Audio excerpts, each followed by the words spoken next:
स्वः तत्सवितुर्वरेण्यं भर्गो देवस्य धीमहि धियो यो नः प्रचोदयात्. सुख आणिक दुःख यांना सांधते आहे. जीवनाशी ती कधीची भांडते आहे.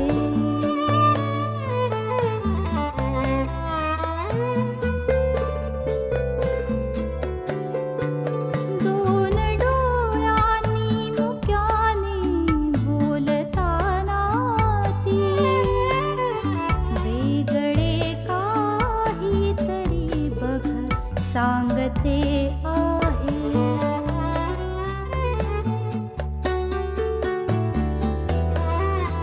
जीवनाचे एक गाणे गात जाताना वेगळीशी चाल त्याची बांधते आहे. जीवनासाठी जणू ही अकस्मिता सुखाणिक दुःख वेडी अवंतिका.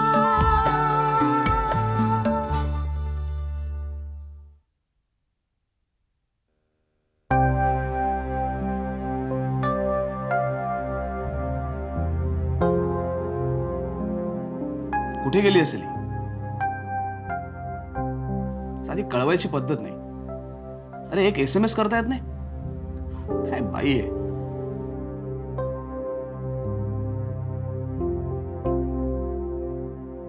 एवढा उशीर? नाही, आता फोन केलाच पाहिजे.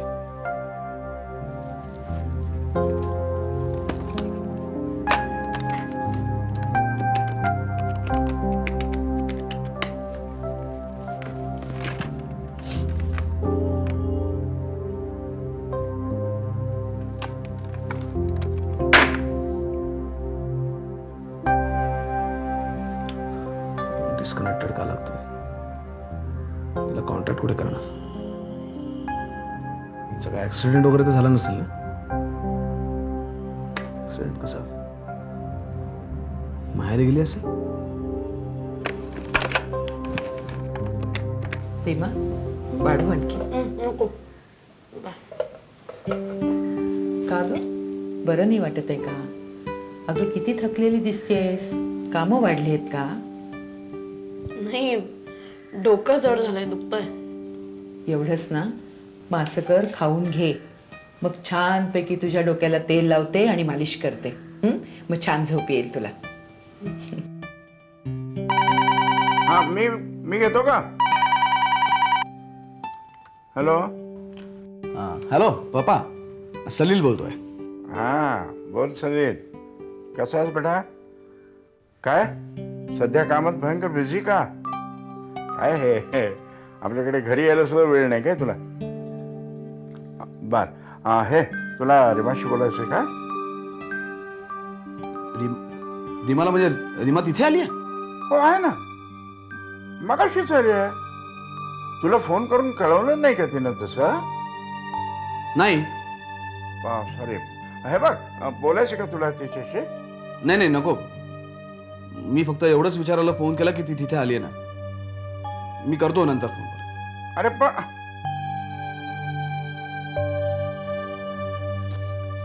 आईकडे गेली, सांगता येत नव्हतं. दिस इज टू मच. किती बेजबाबदारपणा. रीमा असं वागेल असं अजिबात वाटलं नव्हतं. दिस इज लिमिट. रीमा, रीमा, रीमा, अगं काय आहे? फोन करून कळवायचं नाहीस का तू तिला? अहो, मी फोन केला होता, एंगेज लागत होता. रीमा, इतका निष्काळजीपणा बरा नाही. तर काय? ते लोक तिथे नाही का काळजी करणार? अगं, मी खरंच फोन केला होता. मी आत्ताही फोन करणारच होते. रीमा, काही बिनसलंय का? काही प्रॉब्लेम आहे का? तर सांग ना नीट. अगं नाही, खरंच काही प्रॉब्लेम नाहीये. मला बरं नाही वाटत आहे. मी जरा जाऊ झोपायला.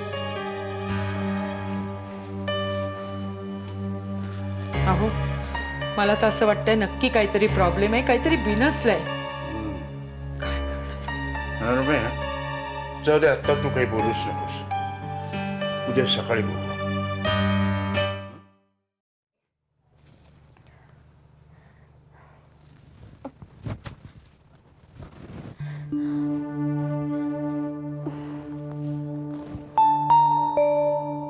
दीड वाजला.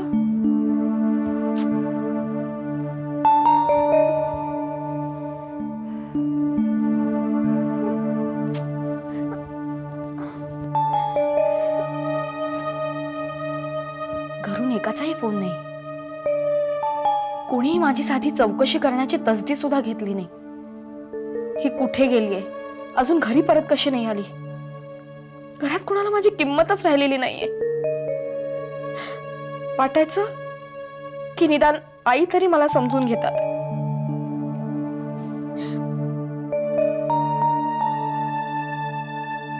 आई सुद्धा चक्क सलीलच्या बाजूने बोलत होत्या. का नाही समजून घेते लोक मला. इतक्या उशिरापर्यंत मी आज बाहेर आहे, घरात न कळवता.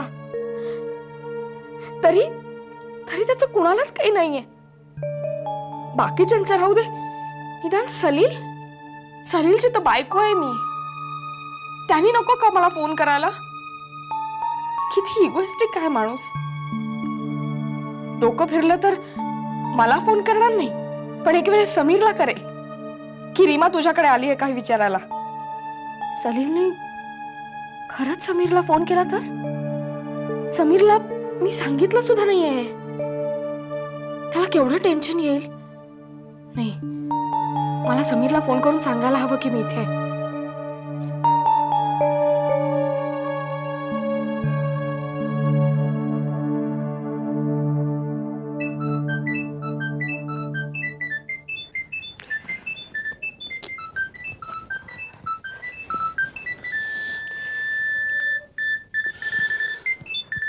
रीमाचा फोन आत्ता. हॅलो, बोला. आश्चर्य वाटलं असेल नाही समीरच्या ऐवजी माझा आवाज ऐकून. आश्चर्य वाटलं की वाईट वाटलंय. मी सहजच. रात्रीचे किती वाजलेत काही कळतंय का. रात्री 1:45 वाजता एक बाई एका पुरुषाला सहज फोन करते. याचा अर्थ काय होतो काही समजतंय का तुला. नाही पल्लवी, म्हणजे काम होतं. काम होतं. एक काय काम होतं जरा मला सांग ना. मी देते त्याला निरोप. हो, पण तुला ते चालायचं नाही, नाही का. हे बघ, मी तुला सांगून ठेवते, मी त्याला फोन देणार नाहीये. रात्री बेरात्री फोन करून गुलू गुलू माझ्या नवऱ्याशी बोलतेस आणि त्याला नादी लावतेस. तुला लाज नाही वाटत. तुला घरदार मुलं बाळ संसार काही आहे की नाही. अगं कोणाचा फोन आहे पल्लवी. एक मिनिट. अगं कोणाचाच आहे. हे बघ, तुला तुझ्या नवऱ्याची चिंता असेल किंवा नसेल, पण मला माझ्या संसाराची काळजी आहे. समजलं ना. अगं फोन कोणाचा. एक मिनिट थांब तू जरा. हे बघ रीमा, मी तुला शेवटचं सांगून ठेवते. आमच्या आयुष्यात ढवळाढवळ करणं बंद कर तू. रीमाचा फोन होता. हो, त्या भवानीचाच फोन होता आता. अगं तिचं काहीतरी काम असेल, पण मला एक कळतं डोकं ठिकाणावर ठेवून वागायला काय होतं तुला. वाजले किती. हे बघ, माझं डोकं ठिकाणावरच आहे.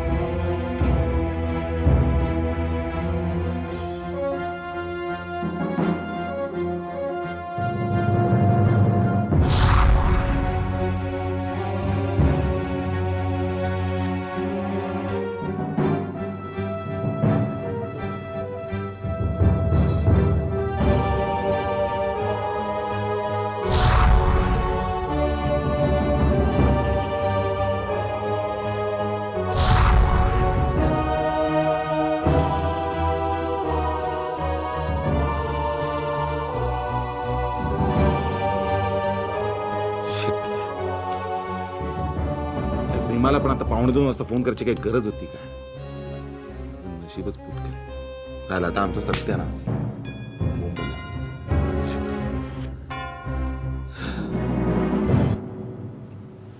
हे घे, चहा घे तू. हा छान. हां हो हो ठेवू का? थँक्यू.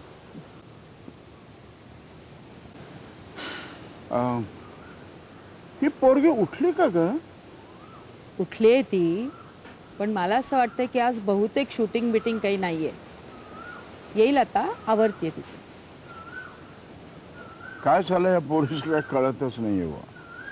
हे बघा, आता चहा प्यायला ती आली ना, तर तिला शांतपणे प्रेमाने जरा विचारा की नक्की काय झालंय म्हणून. विचारतो ना, नक्कीच विचारतो. काय झालं कळायचं नाही. या राजा, बसा. या बच्चा, या बाबा चहा घ्या गरम गरम. ये.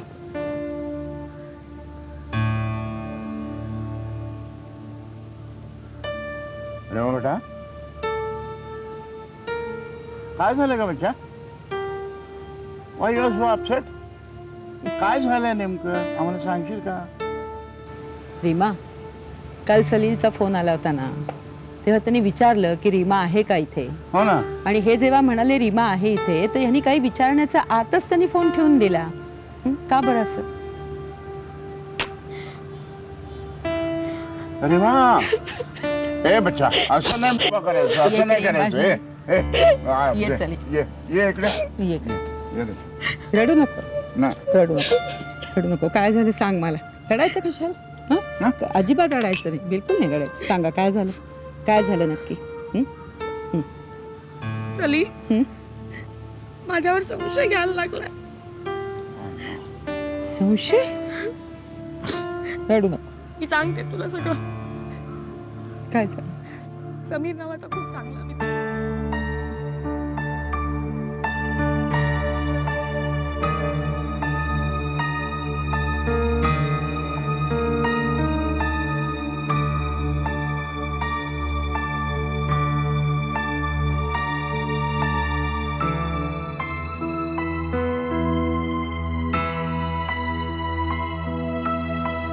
हे बघ राजा, अगं इतकं सगळं घडलं आणि तू मला तुझ्या आईला हे काही सांगितलं नाहीस. सगळं सहन केलंस. आई अगं, तुला असं वाटतं का ग मी असं वागू शकेन? आणि तुला माहितीये ना किती प्रेम आहे माझं सलीलवर. अगं पण बेटा, अशा परिस्थितीत पाहिलं तर कोणीही नवरा संशय घेईलच तुमच्यावर. बाबा, पण हे आजचं नाहीये. त्याला आधीच माझं काम करणं आवडत नव्हतं, तर तेव्हाच सांगायचं ना त्यांनी. मी किती सहन करणार. हे बघ रीमा, काही गोष्टी अशा असतात की ज्या आपण समजावून घ्यायच्या, आणि काही गोष्टी अशा असतात की ज्या आपण सलीलला समजावून सांगायच्या असतात. कबूल आहे, मान्य आहे मला, पण मी काही कमी प्रयत्न केलेत का? अगं पण म्हणून काय वेळे खोटं सांगायचं का? अशामुळं नवरा बायकोतल्या प्रेमाचं बंधन एकदा जर तुटलं ना, पुन्हा कधीही सांडता येत नाही. कधीही नाही. खरं आहे राजा, बाबा म्हणतात ना, ते खरं आहे. एकदा का जर विश्वास गमावला ना, तर ते सांधणं फार कठीण आहे ग राजा. फार कठीण आहे खरंच ग, फार कठीण आहे. अगं, पण त्याने नको का माझ्यावर विश्वास टाकायला? हो का? सारखा संशय घेत असतो माझ्यावर. हे बघ, मला दुसरा कुठलाही उपाय सुचला नाही. असं सांग. अगं, आता कुठे माझं करिअर सुरू झालंय. खरं म्हणजे त्यांनी मला प्रोत्साहन द्यायला हवं, पण तो असं वागतो माझ्याशी. त्याचं जेव्हा करिअर सुरू झालं होतं, तेव्हा मी त्याला नव्हतं का दिलं प्रोत्साहन? किती चुका केल्या होत्या त्यांनी. दिला होत्यास का? दिला. बायकोची प्रगती ना या नवऱ्यानं बघवत नाही ना, म्हणून हे असं वागतात. अरे मा, मी माझं करिअर सोडणार नाहीये. सलीलच्या अशा वागण्यामुळे तर मुळीच नाही. अरे मा, इकडे राजा. आता कसं समजायचं पोरीला? पण काही झालं तरी समजावलं पाहिजे. दोघांना एकत्र बसवा आणि नीट समजावून सांगा, म्हणजे परत ह्या चुका नको व्हायला.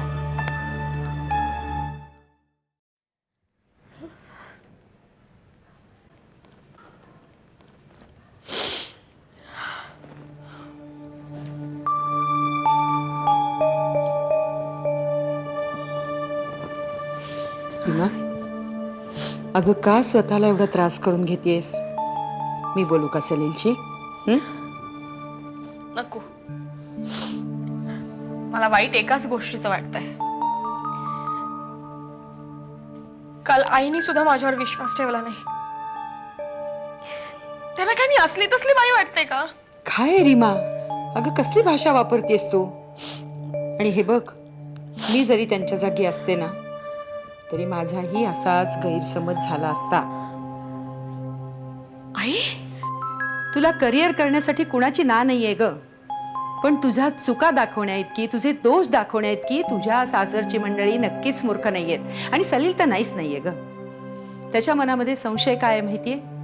कारण त्याचं तुझ्यावर प्रेम आहे म्हणून सांगते रीमा की इतकी जिद्दीला पेटू नकोस. आणि मला हे कळत नाहीये ग की त्या समीर बरोबर काम केलं नाही, त्याच्याशी बोललं नाही तर काय आभाळ कोसळणार आहे का? आई हा माझ्या तत्वाचा प्रश्न आहे. माझ्या मनात काहीही नसताना मी का घाबरू? हे बघ रीमा, संसारामध्ये आपण काय करतो हा प्रश्न नाहीये, पण प्रत्येक स्त्रीनी आपलं घर, आपला संसार हा सांभाळला पाहिजे. आई हे तू बोलतेस? तू स्त्री मुक्तिवादी? हो, मीच बोलते. मुक्त आणि स्वैर याच्यामध्ये फरक आहे रीमा, आणि याचं भान प्रत्येक स्त्रीने ठेवायला हवं. आता मला सांग, तुझ्या करिअरसाठी जसं तुला आणि पार्थला त्यांनी सांभाळलं तसे त्यांची मनं तुला नकोत राखायला? याच्यामध्ये स्त्रीमुक्तीचा काही प्रश्नच नाहीये ग. हे एकमेकांना समजून घ्यायला हवं. आणि म्हणून मी तुला सांगते रीमा, जशी चूक मी केली ना तशी तू करू नकोस. एकदा का नात्याचा पदर हातातून निसटला ना की हाती काहीही लागत नाही. आपलं घर, आपला संसार सावरण्यासाठी स्त्रीला कितीतरी गोष्टींवर पाणी सोडायला लागतं, सारं विसरून जायला लागतं. पण हेच घर जेव्हा तिला घट्ट धरून उभं राहतं ना तेव्हा तिला या घराशिवाय दुसरं काही प्रिय नसतं बघ. म्हणून सांगते मी रीमा की तुझा हट्ट सोड, नाहीतर एक ना एक दिवस तू सलीलला गमावशील. ऐक माझं रीमा, ऐक.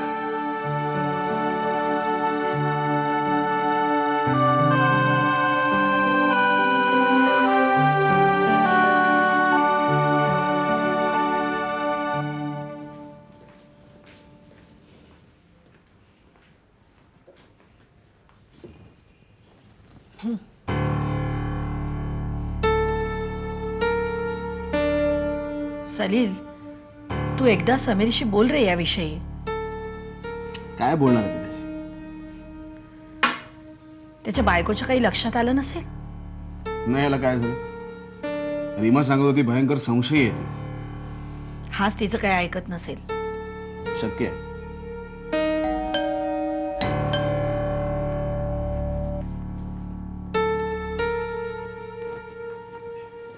आपणच सलील दीक्षित का? हो. मी पल्लवी, समीरची बायको. मला तुमच्याशी जरा बोलायचंय. बसा ना. रीमा घरात आहे का? नाही, ती तिच्या आईकडे गेली आहे. तुम्हाला माहितीये का रीमाचं काय चाललंय ते? माझ्या नवऱ्याच्या मागे लागली आहे ती. अहो, काहीतरी काय बोलताय? खरंच सांगते मी. सकाळ संध्याकाळ फोन, मेसेजेस, तरीही दिवसभर बरोबर असतात ते. माझ्या नवऱ्याच्या लोकप्रियतेचा फायदा घेऊन कामं मिळवते ती, आणि त्यासाठी त्याला पटवून. हे बघा, तुम्ही वाटेल ते बोलू नका. का नको बोलू? तुम्हाला कल्पनाच नसेल काय चाललंय ते. फोन करते याचा अर्थ असा होत नाही. माझाही तसाच आधी विश्वास होता, पण आता नाहीये. मी माझ्या नवऱ्याचं समर्थन करत नाहीये, तोही तसाच आहे म्हणा. एका नटाशी लग्न करून पस्तावले मी. त्याचे काय धंदे चालतात सगळं कळलंय मला. पण एक मुलगी हो मला. तिच्यासमोर तमाशा होऊ नये, तिला काही कळू नये म्हणून माझा आटापिटा चाललाय. मी खूप विचार केला यावर, आणि जेव्हा आत्ती झालंय ना तेव्हाच आले इथे. तुम्ही प्लीज रीमाला समजवा ना काहीतरी. अहो, तिच्या मनात तसं काही सुद्धा नाहीये. तुम्ही आधी शांत व्हा बरं. अहो, कसं माझं मन शांत होईल? तो माझं काहीच ऐकत नाहीये. तुम्ही प्लीज रीमाला सांगा की त्याच्याशी बोलणं बंद कर, त्याच्याबरोबर काम करणं सुद्धा बंद कर म्हणून. हे बघा, तुम्हीही एक स्त्री आहात, तुम्हालाही कळत असेल ना माझं मन. आपला नवरा दुसऱ्या बाईच्या नादाला लागलाय हे पाहून मला कसं वाटत असेल. हे बघा मी बोलते रीमाशी, सगळं काही ठीक होईल. तुम्ही सांगा ना प्लीज मिस्टर दीक्षित. हो पण तुमची आणि माझी अवस्था सारखीच आहे म्हणा. आता तुम्हीच यातनं काहीतरी मार्ग काढा. आणि हे जर प्रकरण वाढलं ना तर याचे परिणाम फार वाईट होतील. हे बघा रीमाने जर समीरचा नाद सोडला नाही ना तर मी तिला सोडणार नाहीये. अहो तुम्ही लक्षात ठेवा, मी तिला खरंच सोडणार नाही.